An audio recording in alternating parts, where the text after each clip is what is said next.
Selamat pagi ibu-ibu semua yang saya sangat cintai, saya hormati. Selamat pagi juga teman-teman, rekan-rekan di Rumah Sakit Sadewa, kepada Dokter Joko, Dokter Dinda, dan teman-teman semua. Terima kasih untuk kesempatan yang diberikan, kepercayaan yang diberikan untuk bisa kita berdiskusi bersama-sama tentang topik anemia dalam kehamilan. Kalau bicara soal BPJS tadi ya, Dokter Joko sempat menyinggung tentang BPJS. Memang hampir sebagian besar pasien di sini menggunakan BPJS. Dan salah satu faktor risiko yang bisa dirujuk kemari adalah kalau ibu hamil tersebut anemia. Tetapi tentu kita semua tidak mau ya bahwa kita mengalami anemia karena dampak dari anemia sendiri bagi kita sebagai ibu hamil maupun untuk janin yang kita kandung juga ada, dan dampaknya juga cukup cukup besar, berbahaya ya. Jadi kita pagi ini ingin sedikit mengulik gitu ya, apa sih sebenarnya dampak dari anemia dalam kehamilan dan langkah-langkah apa yang bisa kita lakukan untuk mencegah dan sekaligus mengobati anemia dalam kehamilan ini. Sebelumnya ada ibu-ibu di sini yang hamil trimester satu. Trimester satu tuh di bawah 12 minggu. Udah cek HB, Ibu? Udah, bagus. 12 bagus lah ya. Mungkin trimester 2 dan trimester 3 ya, kelihatannya karena sudah kelihatan besar-besar. Saya nggak hamil ya, Ibu. Walaupun perutnya besar. 25 tahun nggak kempes-kempes nih. Sejak melahirkan anak saya yang pertama 25 tahun lalu, nggak turun-turun. Oke, kita lanjut aja ya. Cukup prolognya. Anemia defisiensi besi pada kehamilan dan pasca melahirkan.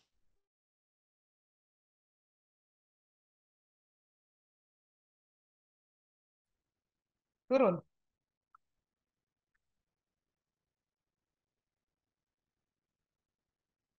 Oke. Jadi anemia sendiri didefinisikan sebagai kurangnya hemoglobin dalam darah dalam tubuh seseorang. Eh, jadi kalau kita lihat di sini, anemia paling sering itu terjadi karena defisiensi zat besi. Ada jenis-jenis anemia yang lain, misalnya anemia megaloblastik, anemia-anemia yang disebabkan hal lain. Tapi kebanyakan yang terjadi pada ibu hamil adalah anemia defisiensi besi, sering disingkat ADB. Coba bisa lihat ininya, kuku atau tangan, ya. Nah, biasanya kalau orang yang mengalami anemia, maka dia akan terlihat pucat, pucat kukunya. Sementara kalau yang normal, kemerahan, tidak pucat ya, itu secara kasar saja. Tentu yang lebih valid adalah kalau dilakukan pemeriksaan hemoglobin darah ya. Oke, kemudian eh, ini yang mana sih? Ah, ini dia. Nah, prevalensi global anemia secara di seluruh dunia lah ya. Ini kalau yang merah ini, merah hati, merah menyala, itu kalau lebih dari 40% di negara tersebut. Indonesia masuk yang merah hati ini ya, karena prevalensi atau kejadiannya lebih dari 40%. Tahun 2019 itu sekitar 44,2%. Jadi kita masuk pada kategori merah ya. Nah, dari tahun ke tahun ini terjadi peningkatan. Dari 2012 40,6% kejadiannya, terakhir 2019 44,2%. Jadi anemia defisiensi besi ini yang paling banyak terjadi pada wanita hamil. Ini udah ya. Ah, kemudian di sini kita lihat riset dari Departemen Kesehatan ya. Ini kok nggak mau sih poin-pointernya ini.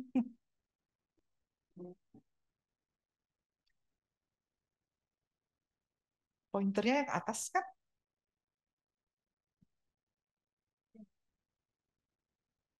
Ini kan buat slide. Kalau pointernya yang mana? Oke. Jadi kasus-kasus pada ibu hamil, kasus defisiensi besinya Ini cukup tinggi ya, 41,8%. Selanjutnya, tidak mau, Mas. Saya kok gaptek ya ini. Lanjut aja ya sama Imas aja ya. Ya, oke. Jadi ini kondisi di negara kita. Eh, Masih di atas 40% kejadian anemia defisiensi besinya pada wanita hamil. Ya, next ya apa slide selanjutnya. Nah, secara umum saja ya kita cepat saja ya. Kira-kira 2 dari 3 ibu hamil itu mengalami defisiensi zat besi. Kalau saya berpraktek gitu ya, eh, selama ini memang saya tidak mencatat secara khusus, tapi kalau secara rata-rata mungkin dari 10 hanya 2 mungkin yang HB-nya 12 ke atas. Rata-rata pasti di bawah 10, di bawah 11. Ada yang parah lagi 7 pun ada gitu ya. Itu berat nanti untuk mengejarnya. Jadi apa namanya? Kita patut prihatin gitu ya. Kenapa kasus ini sangat-sangat banyak terjadi, terutama juga di Yogyakarta.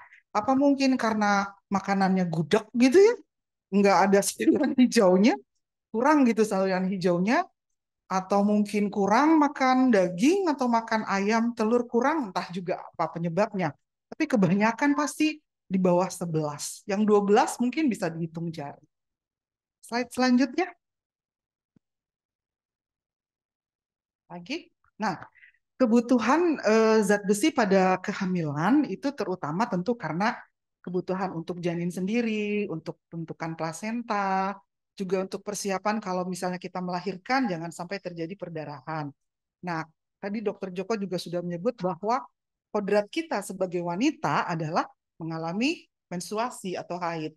Setiap bulan dari sejak kita akil balik, kita akan mengalami haid dan itu tentu mengeluarkan darah cukup banyak. Nah, seringkali anak-anak remaja kita, mungkin termasuk kita sendiri dulu, waktu masih remaja, tidak mengkonsumsi zat besi pada saat haid. Sehingga pada waktu eh, masuk dalam fase kehamilan, ya memang sudah anemia, dari starting awalnya sudah anemia. Jadi sebenarnya dari sejak muda, dari sejak akil balik, sejak dari remaja, sebaiknya kita juga menjaga supaya kita jangan defisiensi besi dengan mengkonsumsi zat besi saat haid. Itu sebagai langkah persiapan kalau kita satu saat nanti hamil, ya. Kemudian yang dibutuhkan sekitar 1.240 mg zat besi selama hamil.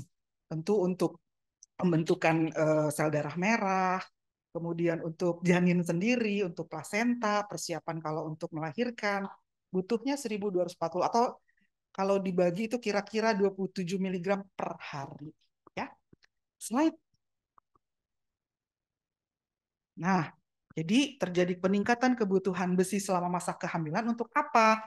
Untuk penambahan volume plasma dan sel darah merah. Itu butuh 450 mg. Kemudian untuk janin sendiri dan untuk plasenta itu sekitar 360 mg. Terus untuk antisipasi kehilangan darah selama persalinan sekitar 200. Tapi ya itu tadi, kurang lebih sampai 50% wanita tidak memiliki cadangan zat besi yang cukup untuk selama masa kehamilan. Itulah kenapa diperlukan suplementasi zat besi selama masa kehamilan. 90 hari ya istilah 90 hari ya. Slide kok 90 hari salah saya. Selama masa 9 bulan. Slide lagi. Sekarang mungkin banyak kayak ibu-ibu bertanya, emang kenapa sih anemia itu eh, bahayanya apa gitu kan ya? Mungkin ada yang pernah juga mengalami anemia. Pada kita yang hamil tentu sering mengalami kayak pusing, lemes, gampang lelah, berdebar-debar jantung, ya. Itu efek dari karena anemia. Kemudian plasenta sendiri bisa mengalami kayak istilahnya insufiensi, tidak berfungsi secara baik. Kalau tidak berfungsi secara baik, tentu tidak bisa mengalirkan oksigen, nutrisi kepada janin. Ujung-ujungnya janin mengalami hambatan pertumbuhan. Bisa lahir dengan berat badan rendah di bawah 2.500 gram atau bisa memicu terjadinya persalinan prematur. Itu risiko yang bisa terjadi. Nah, setelah kemudian kadang-kadang juga bisa terjadi gagal jantung ya pada ibu karena anemianya. Belum lagi risiko perdarahan pasca salin. Jadi ibu-ibu yang mengalami anemia, saya atau kami dokter kandungan, bidan-bidan di sini sudah aware. Ini pasti ada risiko terjadi perdarahan. Sehingga kami biasa sudah mempersiapkan diri kalau sampai terjadi perdarahan, apa yang harus dilakukan? Bila perlu kita menyediakan darah untuk transfusi. Ya bagusnya sih jangan sampai anemia ya menjelang persalinan. Tapi kalau sampai itu terjadi, eh, tentu ada antisipasi yang harus dilakukan. Beberapa hari lalu saya baru punya pasien tuh HB-nya 8 disesar perdarahan sampai akhirnya ya harus dirujuk ya. Ya, semoga itu tidak terjadi. Kita harus antisipasi dari awal ya. Nah, sekarang kalau misalnya sampai melahirkan terus terjadi perdarahan ya tentu akan meningkatkan angka kesakitan bahkan yang fatal kalau sampai tidak tertangani dengan baik. Misalnya anemia perdarahan terjadi di fase ke-1 gitu kan ya. Proses merujuknya lama, tidak terkejar gitu untuk sampai teratasi perdarahannya bisa sampai menyebabkan kematian pada ibu tersebut. Nah, pada postpartum atau pasca salin, kembali lagi, eh, ternyata bisa juga mengurangi produksi ASI. Jadi kalau bisa sampai ASI kurang, jangan-jangan juga karena ada anemianya. Kemudian katanya juga bisa menyebabkan depresi pasca salin, bisa menyebabkan ketidakstabilan emosi, kemudian ada gangguan fungsi fisik. Slide berikutnya. Untuk janin, untuk bayi sendiri, apa sih ininya? Apa dampaknya? Bisa menyebabkan kematian janin di dalam rahim, bisa menyebabkan tadi saya sebutkan prematur, berat badannya kurang dari 2,5 kilogram. Kemudian bagi anak sendiri di kemudian hari dia bisa mengalami anemia. Kalau dari janin dari dalam kandungan dia sudah kurang HB dari ibunya. Kemudian jangka panjang itu bisa menyebabkan gangguan pada perkembangan otak dan perilaku. Sempat ada salah satu narasumber nasional mengatakan eh, kayak si Sofren itu katanya juga bisa dipicu dari anemia pada kehamilan. Kemudian yang psikopat-psikopat itu juga katanya bisa dari situ ya. Memang tidak itu penyebab tunggal ya, tapi katanya bisa dari situ. Dan anak-anak yang maaf IQ-nya rendah, kurang pandai, itu juga antara lain disebabkan oleh besi yang kurang pada saat hamil. Jadi kita harus memikirkan efek jangka panjangnya juga, bukan sekedar gue hamil-hamil aja deh gitu ya. Tidak, tapi sebaiknya memang kehamilan itu dipersiapkan dari sejak dini. Jangan ya asal aja gitu ya. Harus dipersiapkan dengan baik. Selanjutnya. Nah, konsekuensi pada perkembangan kognitif ya atau kepandaian itu ada penelitian kalau anak itu di atas 2 tahun anemia, ya secara kasarnya dia memiliki kemampuan akademik yang lebih rendah dibandingkan teman-temannya. Kan kita tidak mau ya kita memiliki generasi penerus yang eh, dalam tanda kutip bodoh gitu ya. Nanti kita dijajah terus oleh negara lain karena generasi kita tidak pandai. Kemudian eh, selanjutnya ya ini tadi juga ada semacam studi bahwa konsumsi zat besi setiap hari akan menurunkan risiko terjadinya berat badan lahir rendah, kemudian juga menurunkan angka prematuritas, kemudian ya berat badan lahir bayinya juga akan meningkat. Slide. Nah, sekarang ini mungkin secara umum saja, saya tidak akan secara detail memberikan pola makan atau menu sehari-hari. Mungkin Dokter Dinda besok-besok bisa ada seminar awam lagi tentang nutrisi pada ibu hamil, tapi secara umum bahwa yang mengandung bahan makanan mengandung zat besi terbagi dua, yaitu yang mengandung zat besi hem namanya, satu lagi yang non hem. Kalau yang hem itu antara lain daging, ikan, unggas ya seperti ayam, kemudian yang non hem sayur-sayuran. Yang hem itu lebih mudah diserap oleh usus. Sementara yang non hem agak lebih lambat diserap oleh usus dan dipengaruhi oleh berbagai faktor seperti teh misalnya ya, kopi itu juga menghambat penyerapan zat besi dari zat bahan makanan non hem. Makanya ibu hamil sering disarankan untuk tidak mengkonsumsi teh. Kadang kopi ya cangkir-cangkir sehari bolehlah. Bukan berarti nggak boleh sama sekali ya, tetapi jangan terus ngeteh tiap hari. Apalagi habis ngeteh, apalagi ngeteh itu sambil minum vitamin gitu ya, sambil minum tablet tambah darah. Nanti tidak terserap dengan baik ininya, apa zat besinya. Slide berikutnya. Sekarang guideline-nya bagaimana sih untuk ibu hamil yang ternyata sudah mengalami anemia? Definisinya dulu, kalau trimester 1 itu disebut anemia kalau kurang dari 10,5 gram per sen. Kalau trimester 2 kurang dari 10, sorry, yang trimester 1 kurang dari 11, yang trimester 2 kurang dari 10,5, yang trimester 3 juga kurang dari 10,5. Jadi itu patokannya dulu ya. Postpartum kurang 10 atau kurang. Jadi kalau ibu-ibu di sini berkaca pada diri sendiri, HB saya berapa ya saat ini? Supaya akhirnya bisa ada langkah-langkah antisipasi sebelum melahirkan. Slide. Kita tidak usah bicara yang Switzerland, Jerman, dan UK. Kita lihat yang Asia Pasifik saja ya, karena kita kan ada di negara Asia.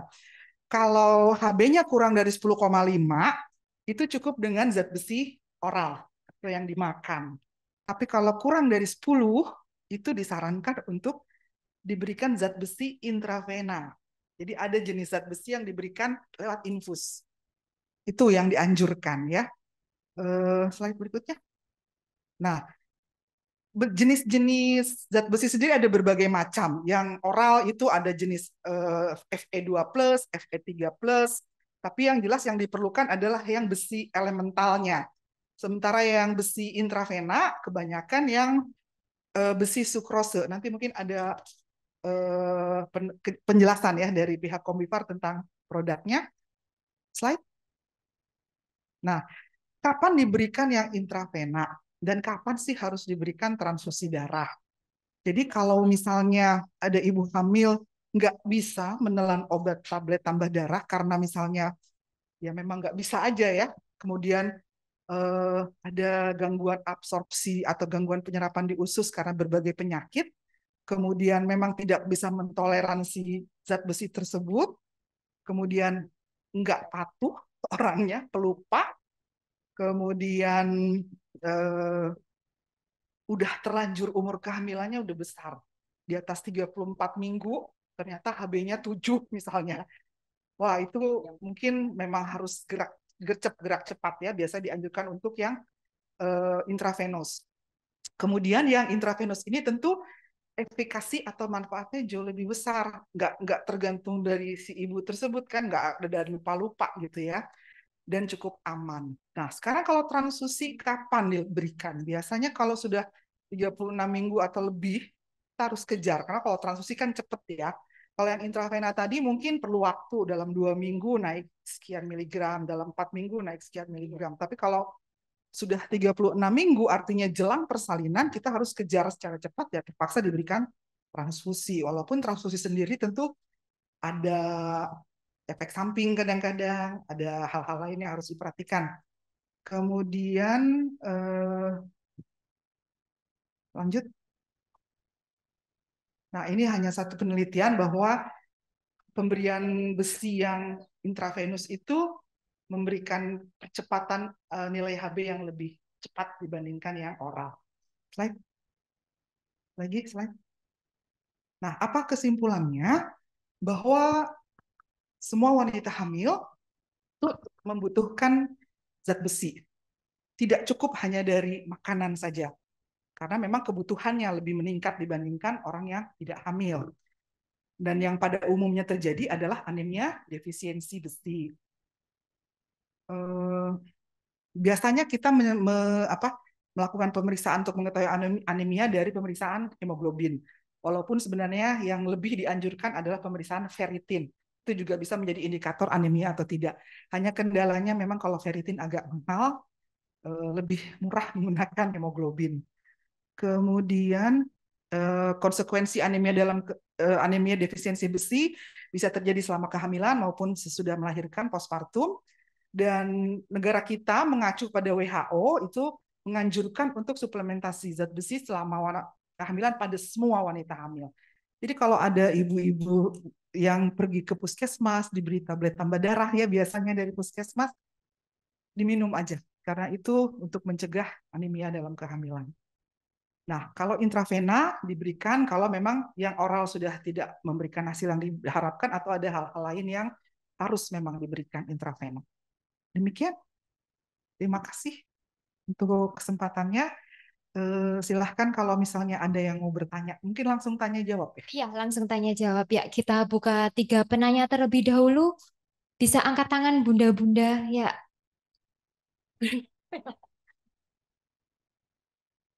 Ada door prize buat yang nanya.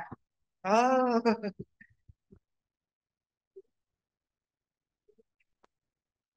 Sebelumnya, perkenalkan oh dulu. ya, sebelumnya perkenalkan nama saya Usnul. Izin bertanya, Bu Dokter, 2 minggu yang lalu saya kan merasa pusing yang berlebih gitu. Saya pikir kan HB saya rendah, terus pas dicek itu normal, bahkan kata Bu Bidanya bagus gitu kan. Eh, tapi itu pusing gitu nah. Sedangkan tensi saya itu kan rendah gitu kayak di bawah 100 kan. Nah itu ada kaitannya nggak Bu? Maksudnya antara tensi sama hemoglobin itu. Ya, Mm, langsung terima, aja ya. ya, terima kasih. Bisa gejala yang dimunculkan dari anemia itu adalah pusing, gampang lelah, tetapi tidak seperti 1 tambah 1 sama dengan 2 gitu ya. Wah, kalau pusing pasti anemia. Bisa juga tadi karena hipotensi atau ada penyebab yang lain. Ada penyebab yang lain. Mungkin kecapean, kurang kurang istirahat yang cukup ya. Ya bisa lah. Pusing itu kan subjektif juga kan ya. Tapi parameter apa yang bisa dinilai ya tentu bisa dari tensi, dari pemeriksaan hemoglobin, itu bisa dilakukan. Jadi tidak selalu bahwa HB-mu bagus terus nggak akan pusing, belum tentu. Iya. Berapa HB-nya? Trimester 2 ya? Trimester 3. Bagus tuh. Oh, turun sedikit aja ya. Ya, terusin ya zat besinya. Oke, yang lain? Selanjutnya,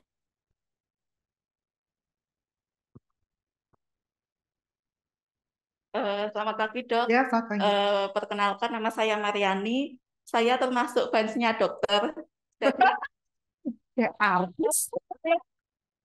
sudah 2,5 tahun nggak ketemu dokter. Tadi ketika jenengan masuk, Masya Allah makin muda gitu. Jadi Sarangi, Bu. iya, ini rencana pengen program lagi gitu. Ya. Yang ingin saya tanyakan gini dok, saya punya teman. Ini sepanjang dia periksa itu, tapi maaf periksanya memang tidak di sini. Itu HB-nya itu normal. Kemudian tahu-tahu ketika dia mau lahiran itu HB-nya 6. Nah ini jadi sebaiknya kalau kita periksa HB itu apakah setiap kali kita periksa kehamilan atau berapa kali selama kehamilan itu. Jadi biar bisa diprediksi. Yang kedua yang ingin saya tanyakan mengenai tadi maaf kalau yang sudah anak lahir dalam tanda kutip tadi generasi yang BODO itu. Nah, kan itu sudah terlanjur ya. Nah, bagaimana cara kita untuk mencegah biar itu tidak terjadi? Apakah anak yang sudah dilahirkan itu harus kita berikan zat besi terus-menerus atau bagaimana? Ketika zaman saya sekolah dulu kan tidak ada program anak perempuan itu dapat zat besi, tapi sekarang saya lihat di sekolah-sekolah itu pemerintah sudah memberikan zat besi untuk anak-anak. Terima kasih, Dok. Ya, terima kasih, Bu. Mengenai berapa kali sebenarnya harus dilakukan pemeriksaan hemoglobin, sebenarnya begitu pertemuan pertama, seyogyanya itu sudah dilakukan pemeriksaan laboratorium. Artinya sejak pasien itu datang pertama kali, sebaiknya sudah dicek KB-nya. Sehingga kita tahu modal awalnya berapa. Kalau toh modal awalnya baik, kasih suplementasi zat besi setiap hari. Nanti sekitar umur kehamilan antara 32 mingguan begitu diulang lagi supaya kita bisa ngejar seandainya terjadi penurunan HB karena biasanya akan turun memang tapi harapannya tidak akan turun di bawah standar. Jadi kan standarnya tadi 11 di trimester pertama, 10,5 di trimester 2, 10,5 di trimester 3. Jadi eh bener ya. Jadi itu gitu loh, jangan sampai lebih rendah dari itu. Kalau misalnya terlanjur buruk, ya kita suplementasi dulu. Biasanya kalau saya pribadi ya, kalau misalnya contoh HB-nya 9, dia nggak bisa untuk intravena karena satu dan lain hal. ya terpaksa saya kan pakai zat besi oral. Saya ulang 1 bulan berapa sih HB-nya naiknya. Begitu sampai saya di trimester 3 dia mencapai target. Jadi menurut saya tidak ada yang baku untuk satu pasien ke pasien yang lainnya. Karena modal awalnya berapa kan tiap-tiap orang beda. Kemudian kepatuhan juga berbeda dari orang ke orang. Ada yang malas makan, ada yang rajin makan, kan itu beda-beda. Ngakunya kadang di depan, iya makan, suaminya. Enggak deng dok, kadang seperti itu. Ya. Nah kalau kita sudah terlanjur, maaf misalnya, aduh saya dulu udah anemia, terlanjur melahirkan anak, ya kalau anak perempuan, ya seperti yang Ibu tadi sudah bilang, kalau dia sudah remaja, akil balik menstruasi, dia harus disuplementasi dengan zat besi. Kalau anak laki-laki, ya mungkin dari makanan sehari-harinya yang kita berikan.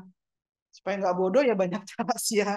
Mungkin diberikan stimulasi, diberikan pelajaran-pelajaran yang baik, sehingga bisa mengejar ketertinggalan dibanding teman-temannya. Cukup, Bu? Ya, ada yang lain? Selanjutnya. Oh, di sana dulu. Yang depan belakangan katanya. Terima kasih atas waktunya. Saya Messi dari Banguntapan. Satu Oh kecamatan. iya. Iya.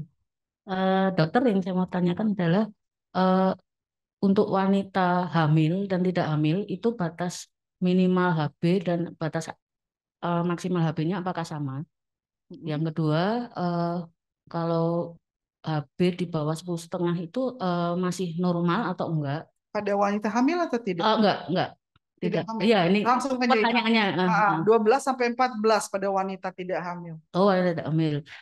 Terus kalau misal mengurangi kurang HB-nya dari 10,5 itu masih normal ya dokter untuk wanita tidak hamil? Kurang dari 10,5. Tergantung trimester berapa. Tapi kalau kurang dari 10,5, ya jelas itu namanya anemia. Oh, anemia. Kan tadi Iya. batasannya jelas. Trimester 1 11, trimester 2 3 10,5. Oh iya. Terus padahal udah mengonsumsi setiap hari zat besi dari makanan ataupun suplemen, udah itu berlangsung lama gitu, itu termasuk kelainan enggak ya dokter ya? Maksudnya sudah bertahun-tahun segitu terus gitu. Ini tidak hamil. Enggak, ini pertanyaan saya yang tidak hamil. Perlu dicari penyebab yang lain. Iya, atau Anemia kan tidak hanya defisiensi besi. oh, Mungkin perlu pemeriksaan darah yang lain, apus darah tepi misalnya. oh, Bisa dilihat bentuk-bentuk dari eritrositnya. Karena oh, mungkin siapa tahu anemianya bukan anemia defisiensi besi. oh, Karena ada juga anemia yang lain yang bukan disebabkan defisiensi oh besi. gitu, oh iya. Iya. Jadi perlu segera ke dokter Iya. ya? Oh, oh iya, iya. Ya, ya. Udah itu aja. Terima kasih dokter. Iya. Ya. Terima kasih. Depan lagi. Kasihan nih udah sangat. Ini. Saya.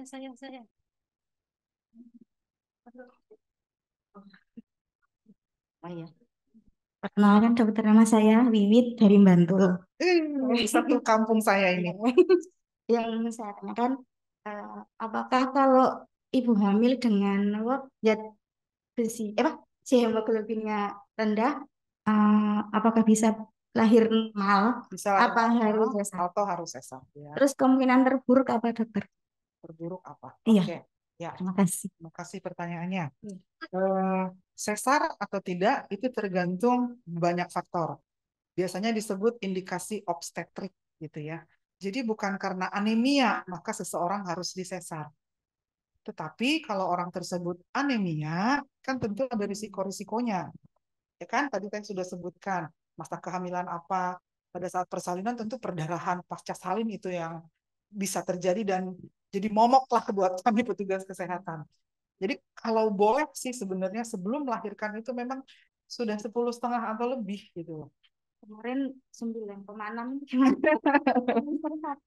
Trimester 1 sekarang 9,6. Iya. Kalau tadi sih acuannya kalau kurang dari 9 kan wajib itu ya intravena. Tapi kalau misalnya masih kesulitan intravena, pakai obat zat besi oral. Iya. Pakai Volamil sini itu Jangan nyebut merek. atau harus tambah lagi atau cukup? Ya kan itu ada ininya, ada kan dicek lagi gitu lah. Setelah misalnya minum 1 bulan, Nah, enggak gitu. cek lagi berarti kalau udah habis obatnya berarti Ini kalau modal awalnya 9, Perlu dievaluasi, enggak terus cuma berharap atau mengandalkan itu saja. Sekali lagi ingat, itu kan suplemen ya, tentu harus dibarengi dengan asupan makanan yang banyak mengandung zat besi juga.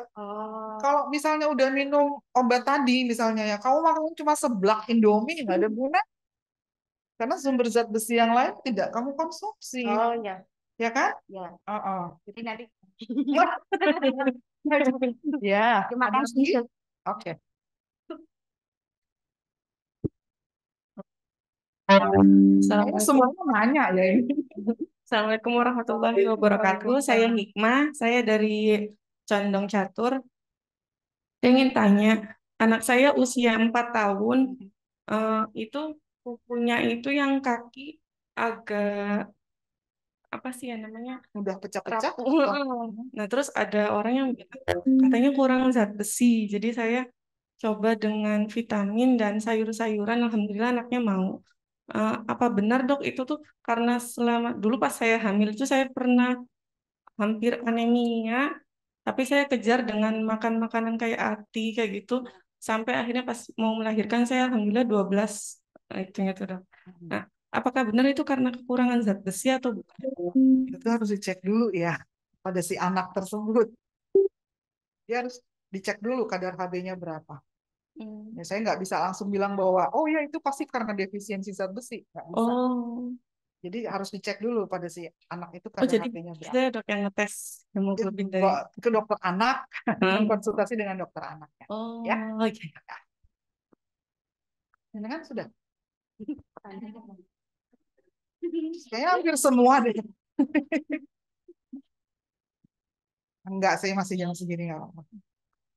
Selamat pagi dok, izin bertanya, kalau misalkan dari puskesmas itu dikasih tablet tambah darah, tetapi saat kehamilan itu nggak bisa minum, bukan karena nggak bisa minum obat ya, tapi pas kehamilan aja nggak bisa minum tablet itu.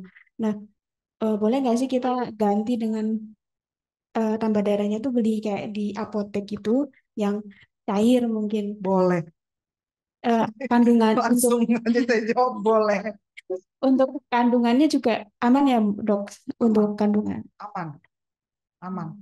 Ya, kita aja. Terima kasih. Ya mungkin karena pada beberapa orang sediaan yang dari puskesmas itu mungkin menimbulkan gangguan pencernaan ya, mungkin mual, muntah, kadang-kadang BAB-nya menjadi hitam, itu bisa terjadi. Terutama mual muntahnya yang tidak bisa ditolerir. Ya boleh pakai merek yang lain dong. Yang apa lebih masuk bisa ditangani. Boleh, yang bisa ditolerir aja. Baik, terima kasih. Pertama. Udah lama Om dulu ya.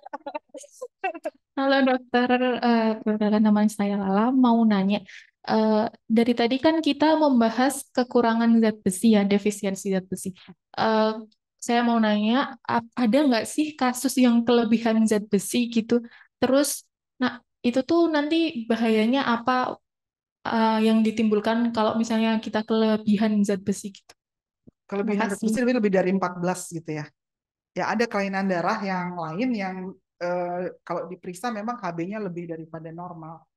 Ya itu nanti topik lain ya. Kita sekarang bicaranya tentang defisiensi zat besi. Tapi ada kelainan besi yang lebih daripada normal ada. Dan memang kadang-kadang ada menimbulkan juga dampak ya. Ada tubuh. Next time ya bilang sama Sadewa. Topik yang lain. Yang lain? Oh ya, yang belakang dulu ya dokter. Iya. Ibu ya. Perkenalkan saya Gaby dari Banguntapan. Kenapa banyak orang Banguntapan ini?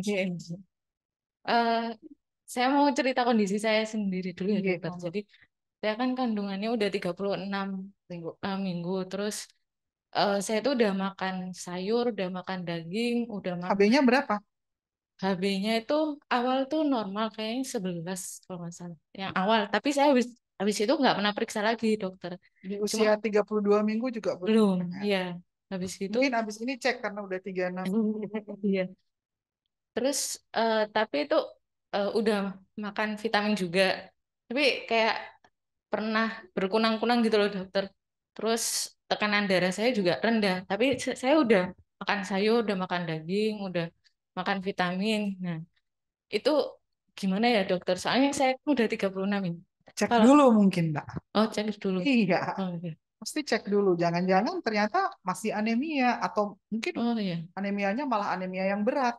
Oh, Sering seperti itu. 3-6 minggu ternyata dicek jadi 7, 8, 9. karena tekanan darahnya tadi itu ya dokter. Bisa tekanan darah tidak terlalu ada korelasinya dengan Oh hemoglobin yang rendah. Ya, itu hal yang ya. berbeda. Tapi kadang menimbulkan keluhan yang mirip, yang serupa. Oh iya.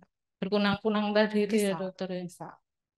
Ya, Tapi berarti yang dalam satu. kaitannya dengan topik kita dan keluhan yang disampaikan, mungkin ya cek HB ulang karena belum pernah periksa lagi Iya. di semester 3. Ya. Terus kalau itunya dokter, selain transfusi darah itu ada lagi nggak ya dokter? Trans itu udah yang tingkat paling atas ya istilahnya ya. Udah 36 minggu, HB-nya mungkin kurang dari 7. Kan kita mesti mengejar ya, jangan sampai pada saat menjelang persalinan dia masih dengan HB segitu karena risikonya perdarahan pasca salin yang kita takutkan. Berarti emang satu-satunya jalan transfusi Ya, darah itu ya? kalau anemianya anemia berat ya. Oh iya. Anemia berat. Ya, makasih dokter. Ya, sama-sama. Satu lagi. Kasihan dulu ya. Selamat pagi dok, perkenalkan saya Suci dari Kalasan.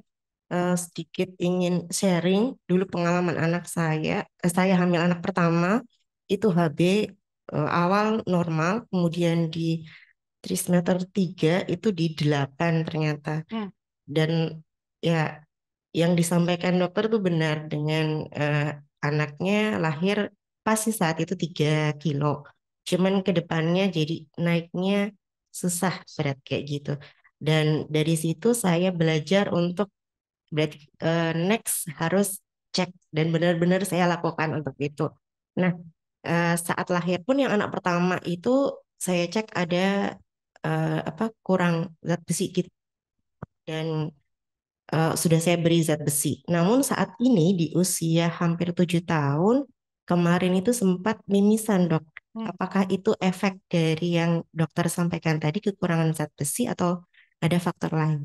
Terima kasih dok. Mungkin kalau soal itu harus dicek juga faktor pembekuan darahnya ya, bukan sekedar HB-nya saja, karena kaitannya biasanya dengan faktor-faktor pembekuan darah.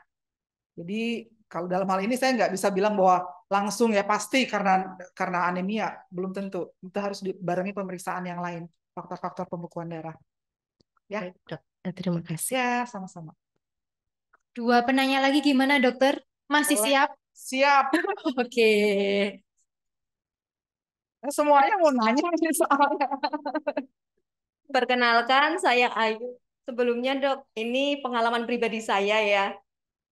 Saya itu waktu usia kehamilan 36 minggu, saya waktu cek ke dokter, itu kontrol, tiba-tiba berat badan anak saya itu nggak naik. Jadi harusnya usia segitu kan udah di atas 2,5 kilo. Tapi ternyata anak saya 1,5 kilo. Nah, terus yang saya tanyakan, padahal berat badan saya itu naiknya bagus. Apa itu termasuk dengan yang dibilang dokter insufisiensi plasenta itu tiba-tiba di usia segitu atau bisa dideteksi di awal dok? Sebenarnya bisa dideteksi dari awal karena nggak mungkin si janin itu tiba-tiba nggak naik ya.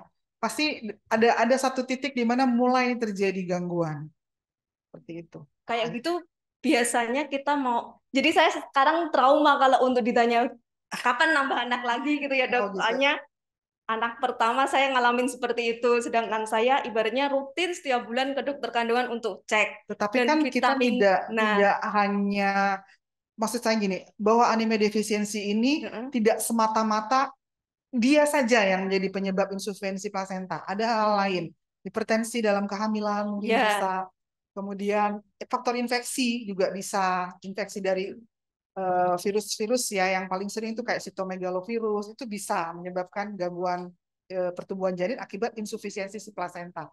Jadi sekali lagi tidak 1 tambah 1 sama dengan 2. Ini murni karena defisiensi besi saja.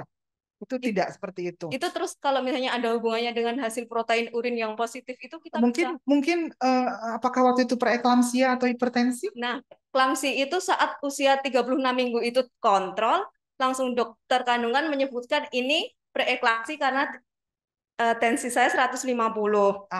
Terus habis itu saya disuruh cek tensi lagi nunggu 1 jam. Mungkin saya terlalu takut gitu ya dok. 1 jam bukannya turun tensi saya tapi malah makin tinggi. Terus akhirnya dicek USG memang benar berat badan. Kecil. Iya. Kalau segitu. sekarang ya, kalau Ya. sekarang itu yang untuk di tingkat puskesmas lah ya, yang paling mudah untuk mengetahui orang ini kira-kira berbakat menjadi preeklamsia atau tidak pada kehamilan pertama ya. Biasanya dengan mengukur namanya mean arterial pressure. Jadi kan tensi itu atas sama bawah ya, gitu ya. Itu ditambah dibagi 2. Kalau MAP-nya lebih dari 90, itu ibu hamil tersebut berisiko bisa terjadi preeklamsia di kemudian hari atau terjadi insufisiensi plasenta. Makanya biasanya akan disuplementasi dengan satu obat namanya Aspilet. Itu yang paling gampang lah gitu ya. Nggak perlu yang canggih-canggih pemeriksaan laboratorium tertentu. Ada juga ya pemeriksaan laboratorium untuk memprediksi apakah akan menjadi preeklamsia atau tidak. Tapi itu sangat mahal. Nah, yang paling mudah itu sebenarnya di puskesmas bisa dilakukan. Jadi ngukur namanya MAP. Soalnya mungkin kesalahan saya juga waktu hamil nggak yang ke puskesmas itu sama sekali nggak ke sana gitu ya. Nggak salah, nggak salah, nggak salah. Ya mungkin tidak, ya karena ini kan kadang tidak disangka-sangka juga ya, preeklamsi itu datang tiba-tiba kayak halilintar gitu loh. Tapi tidak usah trauma untuk kehamilan berikutnya.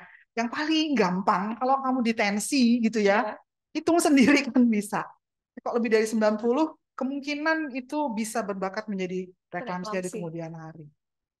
Itu. Ya, ada yang lain? Yang depan ya. Terima kasih dokter. Saya Ana dari Klaten dok, mau menanyakan jika ibu mengalami anemia, apakah ke bayinya juga nanti akan bisa resiko terjadi kekurangan vitamin K? Terus yang satunya cara mengkonsumsi tablet tambah yang benar dan baik gimana dokter? Terima kasih. Terima kasih Bu. Kalau mengenai defisiensi vitamin K, ya belum tentu ya. Tapi kalau menjadi defisiensi zat besi, ya bisa karena ibunya anemia, bayinya bisa anemia. Gitu. Berarti belum tentu kalau ibunya ya, tapi anemia. semua bayi baru lahir pasti akan disuntik vitamin K. Kalau iya. di Indonesia. Iya. Ya. Kemudian cara makan vitamin yang benar, karena kan kebutuhannya juga cukup tinggi. Biasanya zat besi atau tablet tambah darah di puskesmas itu kan memang sudah didesain, dirancang untuk memenuhi kebutuhan ibu hamil. Walaupun memang ada bentuk zat besi yang lain. Kalau yang di puskesmas itu Fe+2 namanya, sulfasferosus ya namanya ya. Itu sudah baik sebenarnya. Asal tentu dengan kepatuhan makannya. Karena kan kalau misalnya saya kasih obat, saya udah nggak bisa mantau lagi kan pasien di rumah gimana makannya. Kalau diminum terus mual itu loh dok gimana? Ya kalau mual kita kan ada alternatif yang lain. Ada zat besi bentuk yang lain gitu loh. Ada seperti tadi disebutkan mungkin yang dalam bentuk effervescent mungkin ya.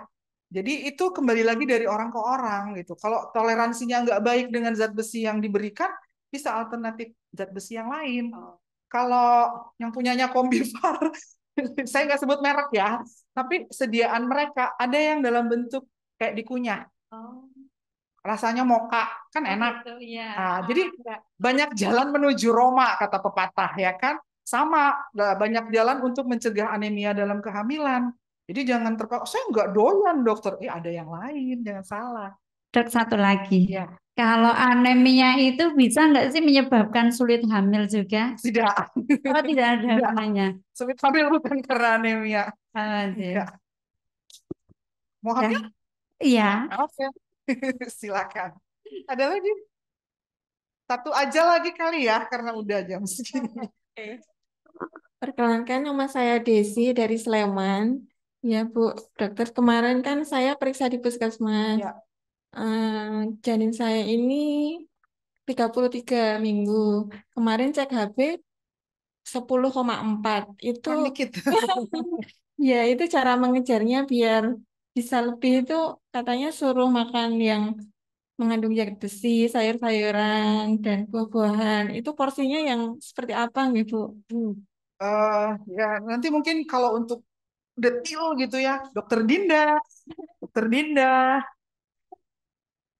Dokter Dinda.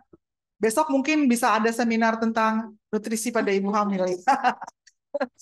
Ya kurang lebih sih kalau kayak sayur ya satu mangkok tanpa kuah sayur tok. Jadi apa sih nggak begitu ya makanya.